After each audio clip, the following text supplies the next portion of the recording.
الله إن الحمد لله نحمده ونستعينه ونستغفره ونعوذ بالله من شرور أنفسنا ومن سيئات أعمالنا من يهده الله فلا مضل له ومن يضلله فلا هادي له وأشهد أن لا إله إلا الله وحده لا شريك له وأشهد أن محمدًا عبده ورسوله أرسله بالحق بشيرًا ونذيرًا وداعيًا إلى الله بإذنه وسراجًا منيرًا أما بعد فإن خير الحديث كتاب الله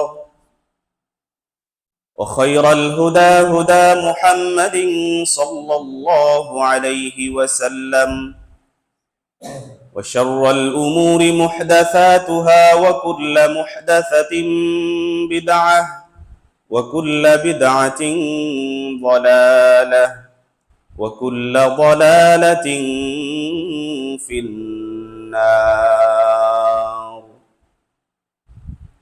أعوذ بالله من الشيطان الرجيم بسم الله الرحمن الرحيم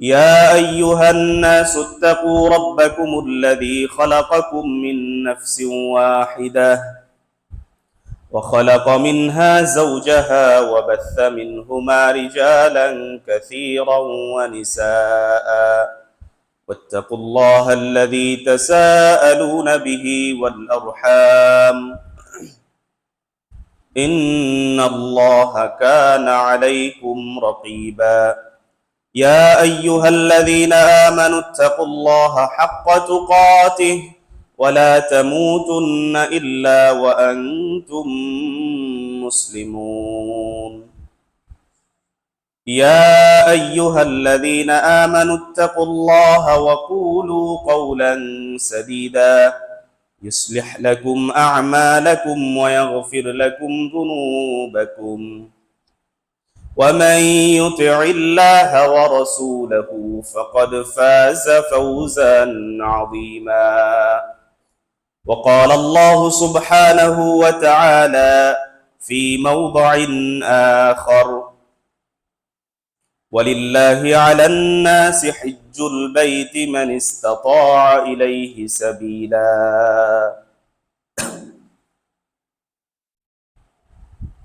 عن أبي هريرة رضي الله عنه قال قال رسول الله صلى الله عليه وسلم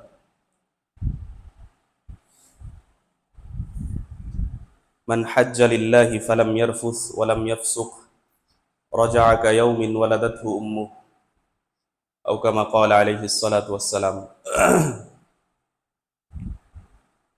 وعن عائشة رضي الله عنها قالت قال رسول الله صلى الله عليه وسلم ما من يوم أكثر من أن يعتق الله عز وجل من يوم عرفة وإنه ليدنو ثم يباهي بهم الملائكة فيقول ما أراد هؤلاء أو كما قال عليه الصلاة والسلام সমস্ত প্রশংসা সমস্ত তারিফ সমস্ত গুণগান সেই মহাপরাক্রমশালী আল্লাহ রব্বুল আলামিনের জন্য যে মহান আল্লাহ সুবহানাহু ওয়া তাআলা আমাদেরকে প্রতি জুমার নেই আজকেও সুস্থ রেখে দুনিয়ার সমস্ত ঝামেলা থেকে ফারেক করে মহান রব্বুল আলামিনের হুকুম জুমার 2 রাকাত ফরজ সালাত আদায়ের জন্য এবং জুমার খুতবা শ্রবণ করার জন্য যে মহান আল্লাহ সুবহানাহু ওয়া তাআলা আমাদেরকে অসংখ্য অগণিত মানুষদের মধ্য থেকে বাছাই করে পছন্দ করে ভালোবেসে এই মহা সম্মানিত ঘরে আমাদেরকে উপস্থিত করেছেন সেই জন্য আমরা আল্লাহ রাব্বুল আলামিনের শুকরিয়া আদায় করি আলহামদুলিল্লাহ।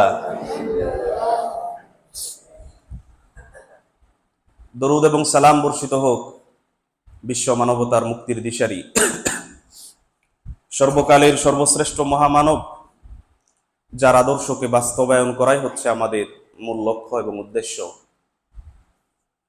যে নবীর সুপারিশ ব্যতীত, যে নবীর শাফাআত ব্যতীত কাল কিয়ামতের মাঠে আমাদের কারো নাজাতের কোনো রাস্তা থাকবে না, সেই নবীর প্রতি আমরা সংক্ষিপ্তভাবে দরুদ পড়ি। আল্লাহুম্মা সাল্লি আলাইহি, আল্লাহুম্মা বারিক আলাইহি।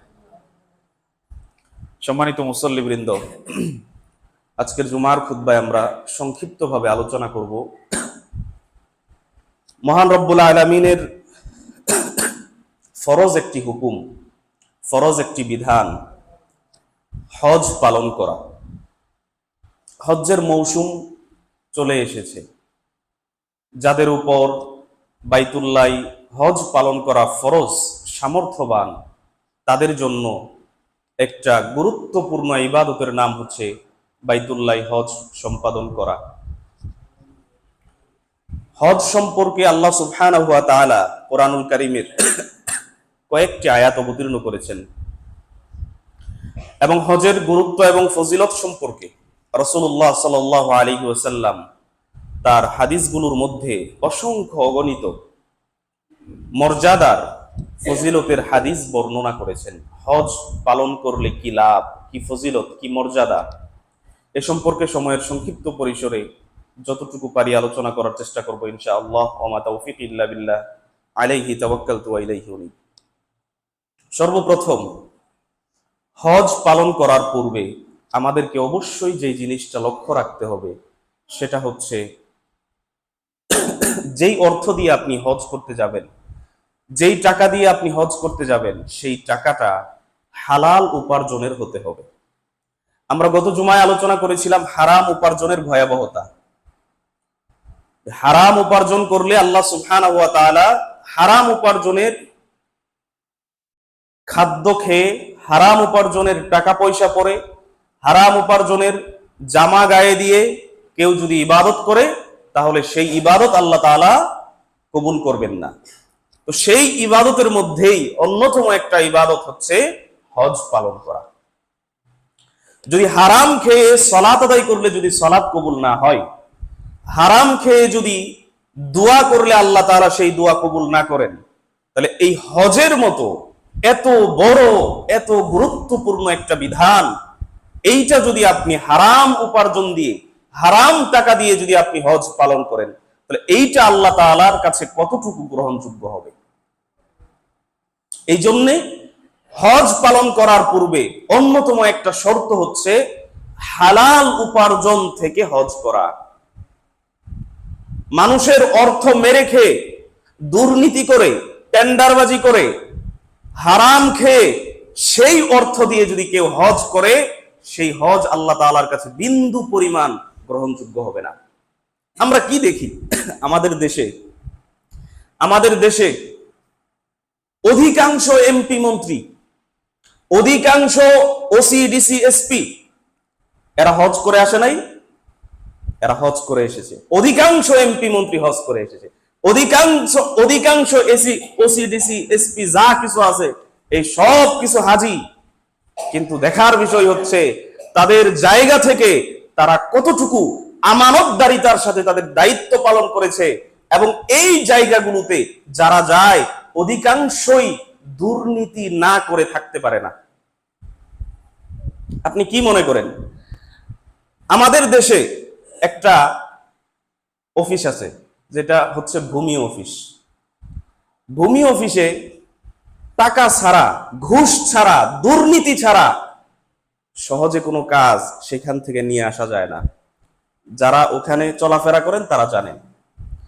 কথায় আছে ভূমি অফিসের ইটগুলো দুর্নীতি করে। মানে ওখানে ভূমি অফিসের বড় অফিসার থেকে শুরু করে ছোট অফিসার পর্যন্ত, ওই দারোয়ান পর্যন্ত, ঘর ঝাড়ু দেয় যেই লোকটা, ওইটা পর্যন্ত দুর্নীতি করে। এটা গেল ভূমি অফিস। এটার ভুক্তভোগী যারা এগুলো কাজ করেছেন তারা জানেন সরকারি ফি যতটুকু আছে তার থেকে দ্বিগুণ 14 গুণ বেশি নেয় ভূমি অফিস। রাস্তার কাজ যেই কন্ট্রাক্টদার করছে, রাস্তার কাজ যেই ইঞ্জিনিয়ার গুলো রাস্তার কাজ করে, যে কন্ট্রাক্টদার গুলো রাস্তার কাজ করে, এরা কতটুকু আমানতদারিতার সাথে সরকারি মাল থেকে এরা খরচ করে? অধিকাংশই দুর্নীতির সাথে সম্পৃক্ত। অধিকাংশ ইঞ্জিনিয়ার, অধিকাংশ কন্ট্রাক্টদার এরা দুর্নীতির সাথে সম্পৃক্ত। এই জন্যে হজ, বললামই তো যে অধিকাংশ এমপি মন্ত্রী হজ করে আসছে, কিন্তু তাদের সেই হজের টাকাটা কোথার থেকে সে নিয়েছে সেটা দেখার বিষয়। আল্লাহ রাব্বুল আলামিন আমাদের সবাইকে এই সমস্ত হারাম উপার্জন থেকে বেঁচে থাকার তৌফিক দান করেন, আমিন। সম্মানিত উপস্থিতি, এবার আসেন হজের গুরুত্ব। আল্লাহ সুবহানাহু ওয়া তাআলা কুরআনুল কারীমের মধ্যে বলছেন, ওয়ালিল্লাহি আলান নাসি হিজ্জুল বাইতি মান ইসতাতা ইলাইহি সাবিলা।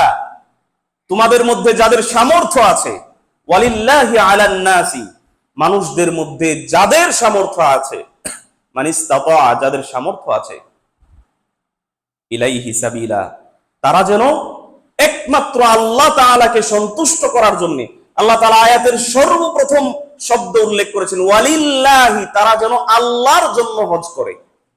মানুষকে দেখানোর জন্য যেন তারা হজ না করে, মানুষ আমাকে বড় হাজী সাহেব বলবে এই জন্য যেন আমি হজ না করি।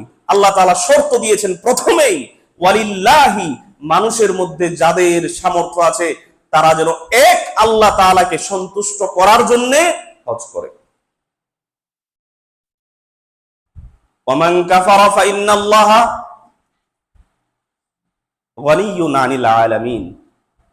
আর যারা এই হজ করার সামর্থ্য আছে, সামর্থ্য থাকার পরেও যারা হজ থেকে অস্বীকার করবে, মুখ ফিরিয়ে নিবে, তারা জেনে রাখুক আল্লাহ তাআলা দুনিয়াবাসী থেকে, জগৎবাসী থেকে আল্লাহ তাআলা অমুখাপেক্ষী।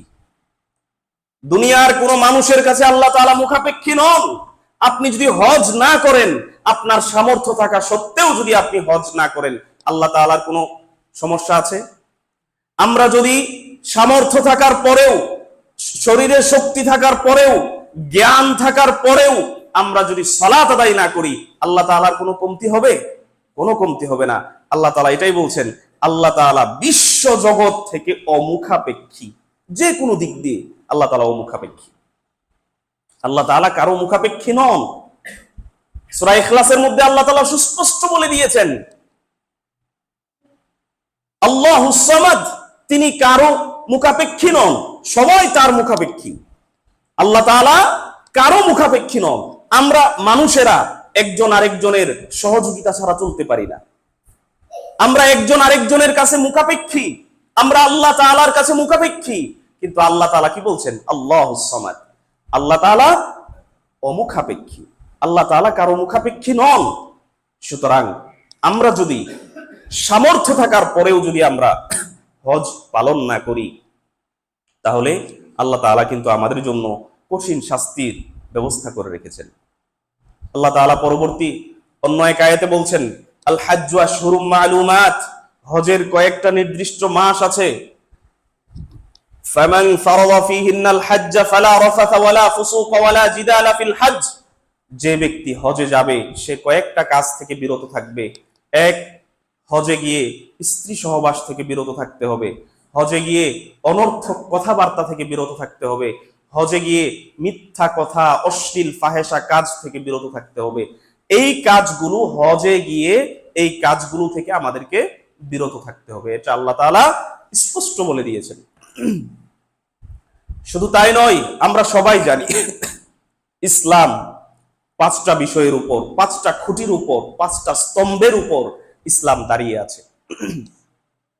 আমাদের সুপরিচিত হাদিস, রাসূলুল্লাহ সাল্লাল্লাহু আলাইহি ওয়াসাল্লাম বলছেন, বুনিয়াল ইসলামু আলা খামস, ইসলাম 5টি স্তম্ভের উপর প্রতিষ্ঠিত। এক, শাহাদাতি আল্লাহ ইলাহা ইল্লাল্লাহ ওয়া আন্না মুহাম্মাদার রাসূলুল্লাহ। এক হচ্ছে তুমি এই সাক্ষ্য দেও যে আল্লাহ ছাড়া সত্যিকার কোনো ইলাহ নেই এবং নবী মুহাম্মদ সাল্লাল্লাহু আলাইহি সাল্লাম আল্লাহর বান্দা এবং তার রাসূল। 2, ওয়া ইকামিস সালাহ, 2 নাম্বার হচ্ছে সালাত প্রতিষ্ঠা করা। এখানে একটা কথা না বললেই নয়, আল্লাহ তাআলা কুরআনুল কারীমের মধ্যে, রাসূলুল্লাহ সাল্লাল্লাহু আলাইহি ওয়াসাল্লাম হাদিসের মধ্যে কোথাও এই কথা বলেন নাই যে তোমরা সালাত আদায় করো, সালাত পড়ো, এই কথা কোথাও বলেন নাই।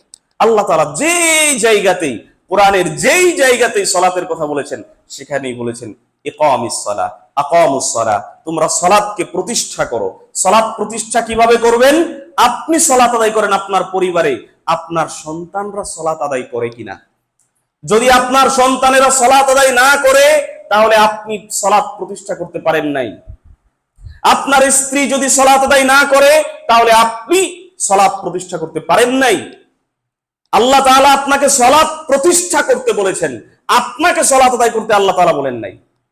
যদি আপনাকে আমাকে সালাত আদায় করতে বলতেন, তাহলে আমরা আমাদের নিজেদের যেই দায়িত্বটুকু ছিল, এই দায়িত্বটুকু আমরা পালন করে ফেলতাম। কিন্তু আল্লাহ তাআলা আপনাকে আমাকে কি বলছেন? ইকামিস সালাহ, তোমরা সালাত প্রতিষ্ঠা করো। ফ্যানটা অফ করে দাও। তোমরা সালাত প্রতিষ্ঠা করো।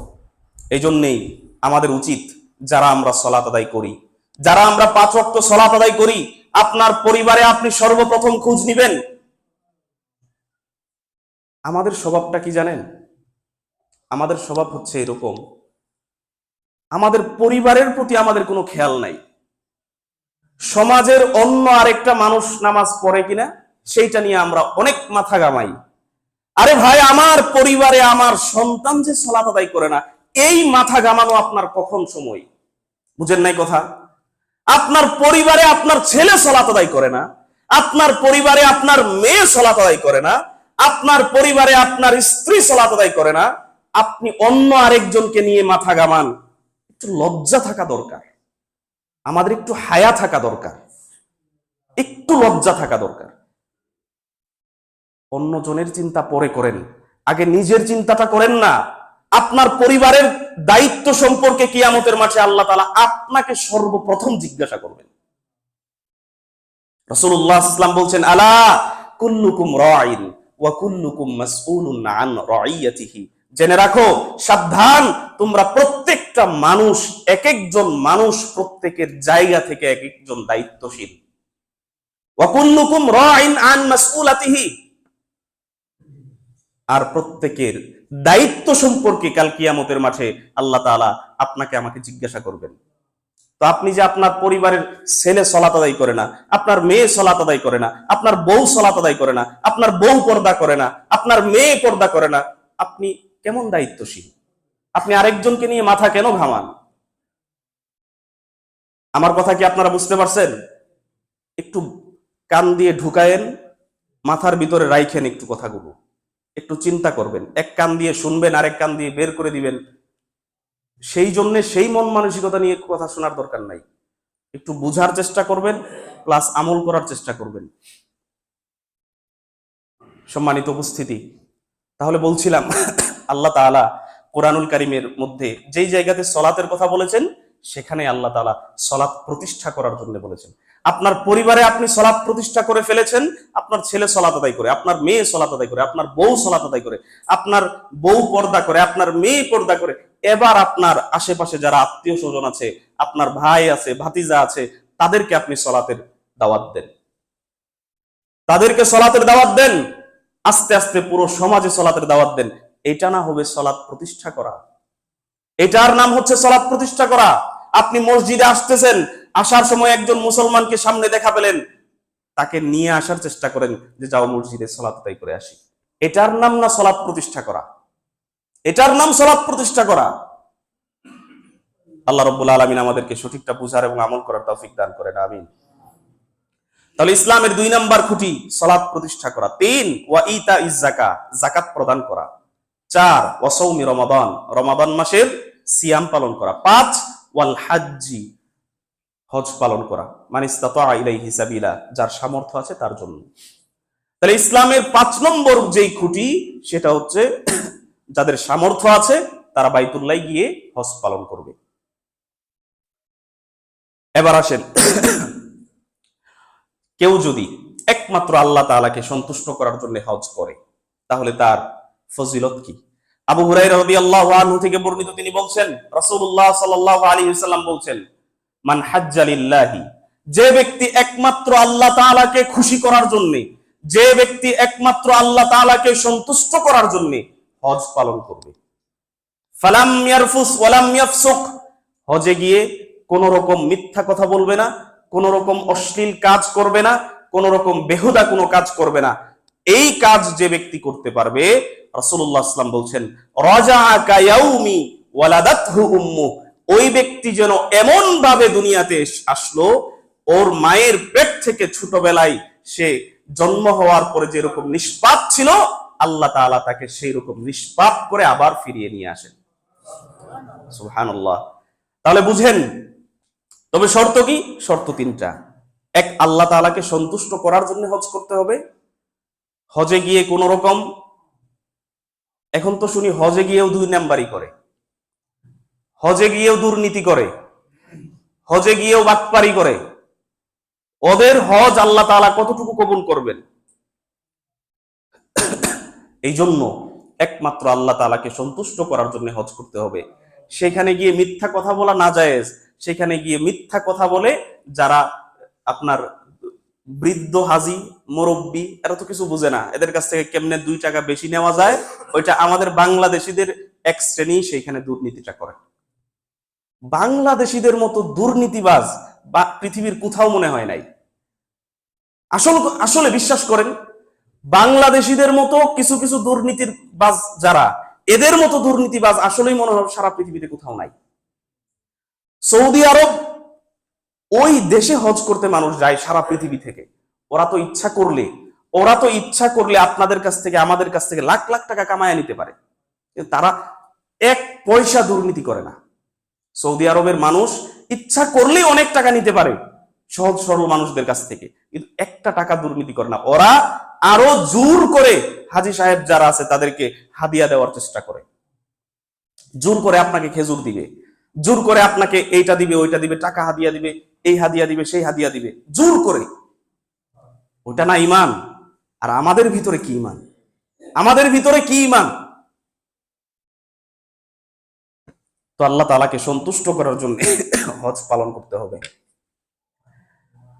রাসূলুল্লাহ সাল্লাল্লাহু আলাইহি ওয়াসাল্লাম বলছেন, এক উমরা থেকে আরেক উমরা পর্যন্ত, আল উমরাতু ইলাল উমরাতি কাফফারাতুল লিমা বাইনাহুমা, এক উমরা থেকে নিয়ে আরেক উমরা পর্যন্ত যেই মাঝখানের যেই সময়টা, এই পুরো সময়টা হচ্ছে আপনার 1 বছরের গুনাহের কাফফারা। বুঝেন নাই হাদিস? মানে এক উমরা থেকে নিয়ে আরেক উমরা পর্যন্ত, এই বছর আপনি উমরা করলেন, সামনে বছর আবার উমরা করবেন, এই মাঝখানের যেই একটা বছর যেই সময়টুকু, এই সময়টুকু আপনার যত গুনাহ করেছেন এই সব গুনাহের কাফফারা স্বরূপ। ওয়াল হাজ্জুল মাবরুর লাইসা লাহু জাযাউন ইল্লাল জান্নাহ, রাসূলুল্লাহ সাল্লাল্লাহু আলাইহি ওয়াসাল্লাম বলছেন, আর হজ্জে মাবরুর যেটা, হজ্জে মাবরুর মানে কি? কবুলকৃত হজ।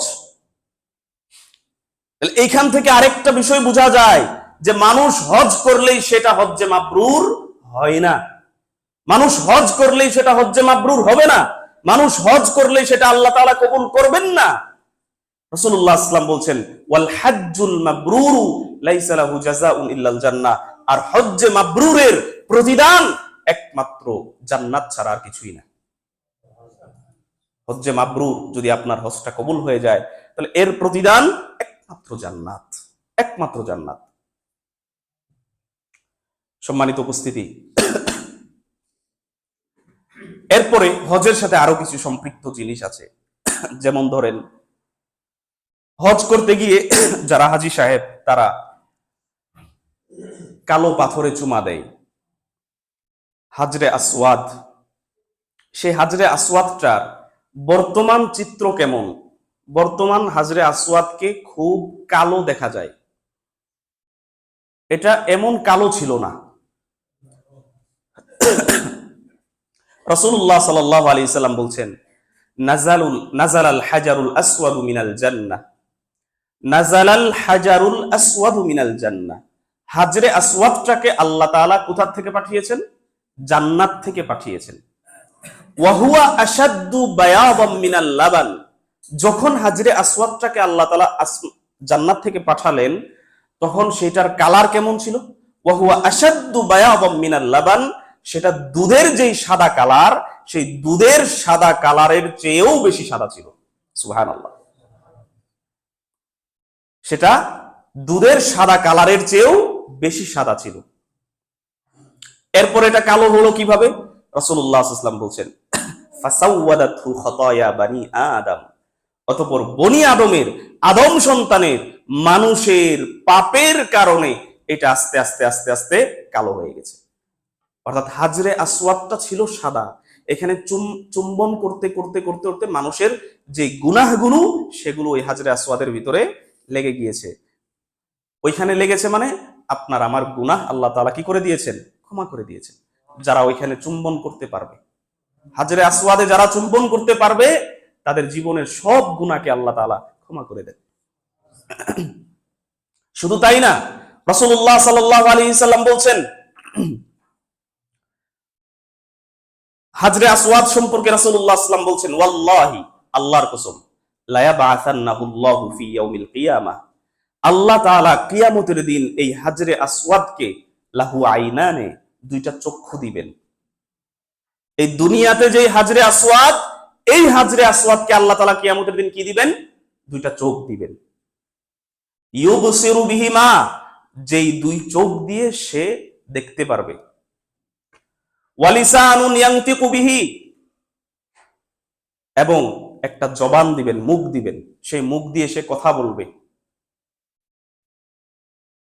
ইয়াশহাদু আলা মান ইসতালামাহু বিহাক্কিন, যে ব্যক্তি একমাত্র আল্লাহ তাআলাকে সন্তুষ্ট করার জন্য হজ করতে গিয়ে, যে ব্যক্তি তার হালাল উপার্জন থেকে, যে ব্যক্তি তার হালাল উপার্জন থেকে একমাত্র আল্লাহ তাআলাকে সন্তুষ্ট করার জন্য নবী মুহাম্মদ সাল্লাল্লাহু আলাইহি সাল্লামের দেখানো পদ্ধতিতে হজ করতে গিয়ে সেখানে চুম্বন করতে পারবে, রাসূলুল্লাহ সাল্লাল্লাহু আলাইহি ওয়াসাল্লাম বলছেন, ইয়াশহাদু আলা মান ইসতালামাহু বিহাক্কিন, কিয়ামতের দিন ওই হাজরে আসওয়াদ যাকে দুইটা চোখ দেওয়া হবে এবং যাকে তার জবান দেওয়া হবে, সেই দুই চোখ দিয়ে সে দেখবে এবং জবান দিয়ে সে সাক্ষ্য দিবে যে আল্লাহ, তোমার এই অমুক বান্দা একমাত্র তোমাকে সন্তুষ্ট করার জন্য হালাল উপার্জন থেকে একমাত্র তোমার নবী মুহাম্মদ সাল্লাল্লাহু আলাইহি ওয়াসাল্লামের দেখানো পদ্ধতিতে সে আমাকে এসে চুম্বন করেছিল, আল্লাহ তুমি তাকে ক্ষমা করে দিয়ে জান্নাত দান করো। এটা হাজরে আসওয়াদ এই কাজ করবে। একটু চিন্তা করা যায়, একটা পাথর মাত্র, একটা পাথর, সেই পাথরকে আল্লাহ তাআলা এতটা ক্ষমতা দিবেন। কিন্তু যদি কেউ আল্লাহ তাআলাকে সন্তুষ্ট করার জন্য না করে, মানুষ তাকে হাজি বলবে, মানুষ এত টাকা পয়সা আছে, যদি হজ না করে মানুষ কি বলবে, এইরকম চিন্তা ভাবনা থেকে, দুর্নীতির টাকা থেকে, হারাম টাকা থেকে যদি কেউ হজ করে, সেই চুম্বনকে কিয়ামতের দিন হাজরে আসওয়াদ সাক্ষী দিবে না, সেই সাক্ষী দিবে না। সম্মানিত উপস্থিতি, শুধু তাই না, রাসূলুল্লাহ সাল্লাল্লাহু আলাইহি ওয়াসাল্লাম বলছেন, ওয়াফদুল্লাহি সালাসা, আল্লাহ তাআলার যাত্রী হচ্ছে তিনটা শ্রেণীর মানুষ। ওয়াফদুল্লাহি সালাসা, আল্লাহর যাত্রী, আল্লাহ তাআলার পথের যাত্রী হচ্ছে কয়টা? তিন শ্রেণীর মানুষ। এক, আল গাজী, যিনি আল্লাহর রাস্তায় জিহাদ করতে গিয়ে যিনি বেঁচে আছেন, তাকে কি বলা হয়? গাজী বলা হয়। এই গাজী হচ্ছে আল্লাহর পথের যাত্রী। দুই, ওয়াল হাজ্জু, হজ পালনকারী ব্যক্তি, হজ পালনকারী ব্যক্তি হচ্ছে আল্লাহর পথের যাত্রী। দুই, তিন, ওয়াল মুআতামির, যে ব্যক্তি উমরাহ পালন করার জন্য যায়, সেই উমরাহ পালনকারী ব্যক্তি হচ্ছে আল্লাহর যাত্রী। এই তিন শ্রেণীর মানুষ, এই তিন শ্রেণীর ব্যক্তি হচ্ছে আল্লাহ তাআলার পথের যাত্রী। সুতরাং যখন একটা মানুষ জিহাদ করতে যাবে, সেই জিহাদ থেকে ফিরে আসে, তখন সে আল্লাহর পথের যাত্রী। হজ করতে যাচ্ছেন, আপনি আল্লাহর পথের যাত্রী। উমরা করতে যাচ্ছেন, আপনি আল্লাহর পথের যাত্রী। সম্মানিত উপস্থিতি, শুধু তাই না, রাসূলুল্লাহ সাল্লাল্লাহু আলাইহি ওয়াসাল্লাম বলছেন, তাবিউ বাইনাল হাজ্জি ওয়াল উমরাহ, তাবিউ বাইনাল হাজ্জি ওয়াল উমরাহ, তোমরা হজ এবং উমরাকে একসাথে আদায় করো, হজ এবং উমরাহ একসাথে পালন করো। ফাইন্নাহুমা ইয়ানফিয়ানিল ফাকর ওয়াজ যুনুব, কেন হজ এবং উমরাহ একসাথে পালন করলে, হজ এবং উমরাহ একসাথে পালন করলে, এই হজ এবং উমরাহ তোমাদের দারিদ্রতা এবং তোমাদের পাপ থেকে তোমাদেরকে মুক্ত করে। হজ করলে কিভাবে দরিদ্রতা থেকে মুক্ত হবেন? আল্লাহ রাসূল বলছেন, কামা ইয়ানফিয়ানিল ফাকর ওয়াজ যুনুব, এই হজ এবং উমরা যদি তোমরা একসাথে আদায় করতে পারো, তাহলে এই হজ এবং উমরা মানুষের পাপ এবং দরিদ্রতা থেকে মানুষকে বাঁচায়। কিভাবে? কামা ইয়ানফিল কিরু খাবাসাল হাদিদ ওয়াল যাহাবি ওয়াল ফিদ্দা, যেরকম কামারের হাপড় ওই জংওয়ালা লোহা, জংওয়ালা স্বর্ণ রূপা, এই জংওয়ালা স্বর্ণ রূপা লোহা থেকে যেরকম কামারের হাপড় পরিষ্কার করে, ঠিক তদ্রূপ তোমরা যদি পরপর একসাথে হজ এবং উমরাহ পালন করো, তাহলে এইটা তোমাদেরকে এইরকম দরিদ্রতা এবং পাপ থেকে তোমাদেরকে মুক্ত করবে।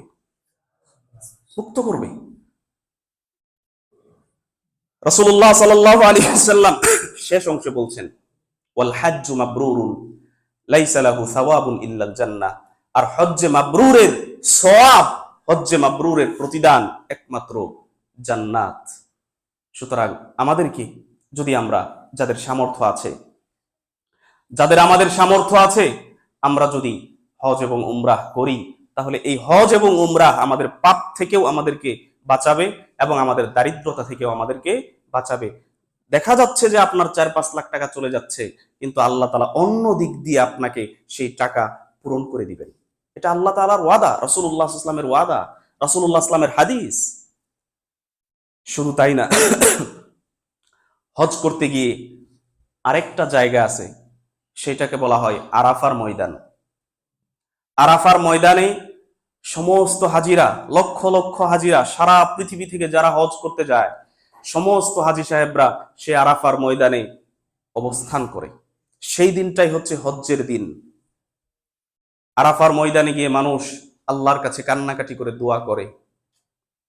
আরাফার ময়দান সম্পর্কে রাসূলুল্লাহ সাল্লাল্লাহু আলাইহি ওয়াসাল্লাম বলছেন, আরাফার দিন সম্পর্কে রাসূলুল্লাহ সাল্লাল্লাহু আলাইহি ওয়াসাল্লাম বলছেন, মা মিন ইয়াউমিন আকসারা মিন আন ইউতিকাল্লাহু আযজা ওয়া জাল্লা ফিহি আবদাম মিনান নার, বছরের এমন কোন দিন নাই যেই দিনে আল্লাহ তাআলা এত সংখ্যক মানুষকে জাহান্নাম থেকে মুক্ত করে জান্নাতে দেন, যেই দিনটা হচ্ছে আরাফার দিন। বছরের এমন কোন দিন নাই যেই দিনে আল্লাহ তাআলা এত সংখ্যক মানুষকে জাহান্নাম থেকে মুক্ত করে জান্নাতে দেন, যেই দিনটার নাম হচ্ছে আরাফার দিন। ওয়া ইন্নাহু লায়াদনু, এই আরাফার দিনে, আরাফার ময়দানে যখন হাজী সাহেবরা উপস্থিত থাকেন, সেই আরাফার দিনে, আরাফার সময়ে আল্লাহ তাআলা দুনিয়ার আসমানে নেমে আসেন। ওয়া ইন্নাহু লায়াদনু, কাছাকাছি চলে আসেন। সুম্মা ইউবাহি বিহিমুল মালায়েকা, আল্লাহ তাআলা ফেরেশতাদেরকে গর্ব করে বলেন, মা আরাদা হাউলা, হে আমার ফেরেশতারা, এই যে এত সংখ্যক মানুষ, লক্ষ লক্ষ মানুষ এক ময়দানে একসাথে উপস্থিত, এরা আমার কাছে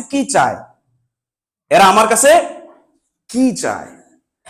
আল্লাহ তাআলা বলেন, ফেরেশতারা শুনো, এরা আজকে আমার কাছে যা চাইবে আমি আল্লাহ তাআলা তাই তাদেরকে দান করব। সুবহানাল্লাহ। এই আরাফার ময়দানে উপস্থিত থেকে হাজী সাহেবরা আল্লাহর কাছে যা চাইবে, জাহান্নাম থেকে মুক্তির জন্য দোয়া করবে, আল্লাহ তাআলা জাহান্নাম থেকে বাঁচাবেন। পিতা মাতার জন্য দোয়া করবে, আল্লাহ তাআলা পিতা মাতাকে জান্নাত দান করবেন। সন্তানাদির জন্য দোয়া করবে, আল্লাহ তাআলা সন্তানাদিকে যে যা দোয়া করবে সেটাই আল্লাহ তাআলা কবুল করবে।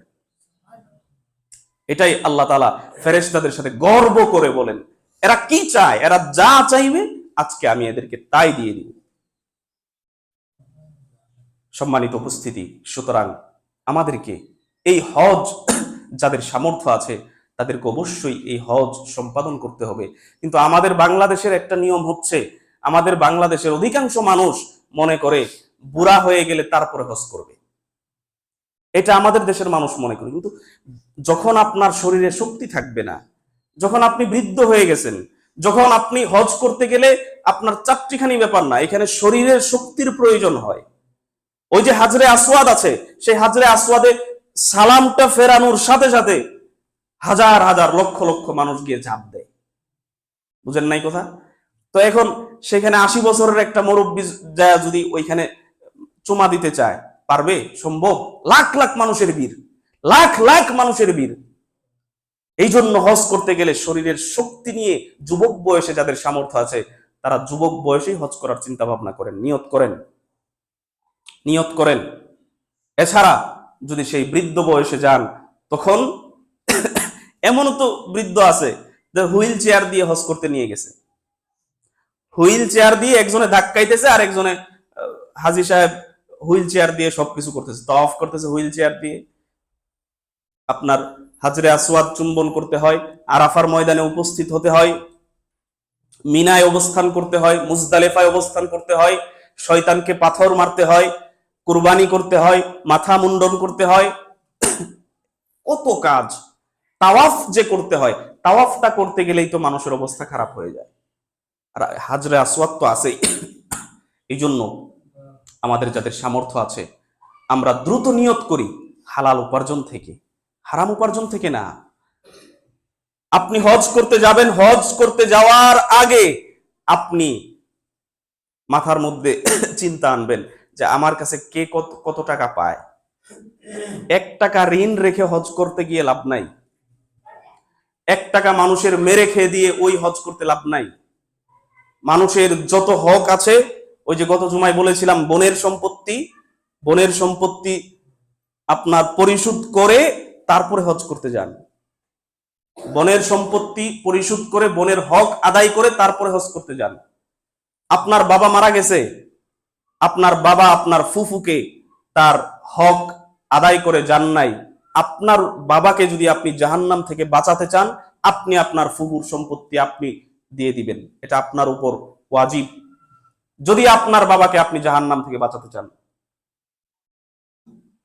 হাদিস শুনেন একটা, আর 4 মিনিট কথা বলবো। হাদিস শুনেন, রাসূলুল্লাহ সাল্লাল্লাহু আলাইহি সাল্লামের যুগে,